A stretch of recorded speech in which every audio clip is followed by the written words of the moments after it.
Hi, everybody. Thanks for coming back. So right now we're going to talk about how to subtract integers correctly.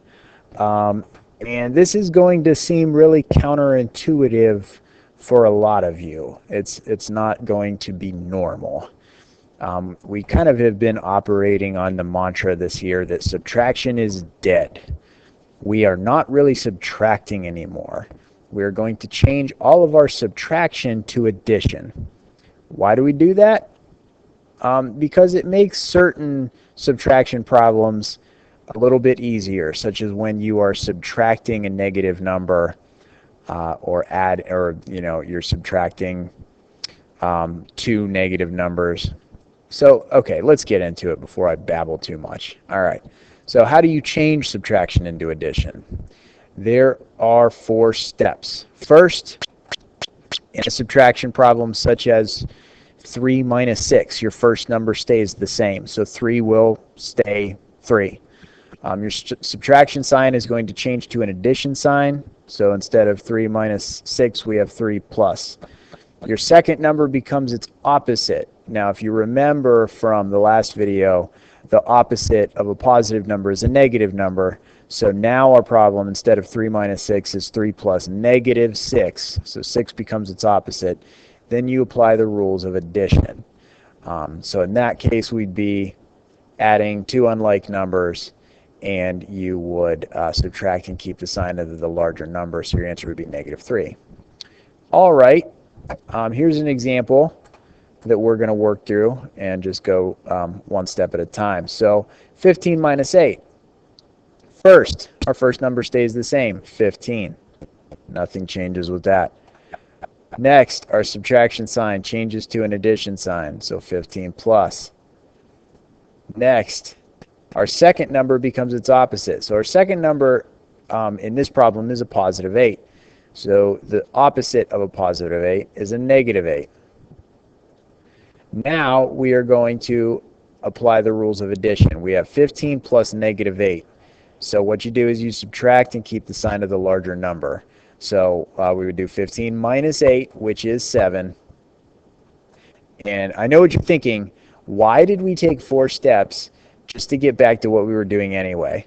Okay, so this changing subtraction to addition isn't really, meant for a problem like this. A problem like this you can still just do the traditional way. But when we're working with integers, you're going to see things that are a little bit more complicated than just 15 minus 8. So let me clear that old ink. All right. So I'm actually going to skip 25 minus 32 because, once again, that's fairly traditional. But if we look at the rest of the problems on here, they become easier as you change them to addition. So then you can apply the rules of addition. So just looking at this problem, negative 4 minus 13. All right. If we go through the steps, first number stays the same, so negative 4 remains a negative 4. Our subtraction sign changes to addition, so we have plus instead of minus, and our second number becomes its opposite, so it's a negative 13.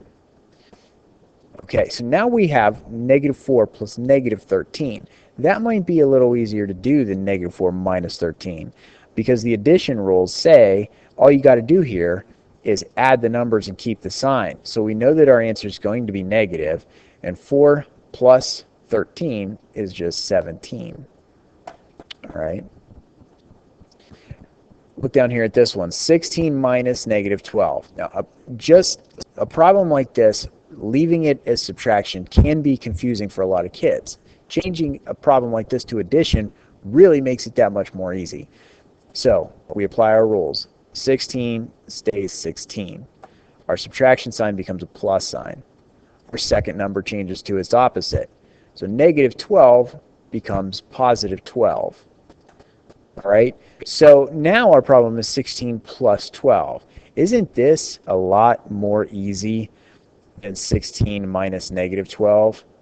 Very simple. So same sign, add them, keep the sign of both numbers, so we get a positive 28. right? Now, if you were to actually carry out 16 minus negative 12, you're still going to get positive 28. Same thing up here. Negative 4 minus 13 is negative 17. This changing subtraction to addition does not change what the answer will be. It is just a different way of looking at the problem. And that's something a lot of students struggle with, is that they think that for some reason the answer to this problem is different than the answer to this problem, and that's simply not the case. The answer to both problems is 28. We're just rewriting it in a different way. Okay, final example that we're going to do. So negative 42 minus negative 20. First number stays the same, negative 42. Subtraction changes to addition, and our second number becomes its opposite, positive 20. All right, at this point we have two unlike numbers, so we need to subtract and keep the sign of the larger number. So we would do 42 minus 20, which would be 22. And which number has the larger value? Negative 42. So that means our answer is negative. All right. I hope that you learned something from that and it doesn't seem quite so confusing. Thank you for joining me again.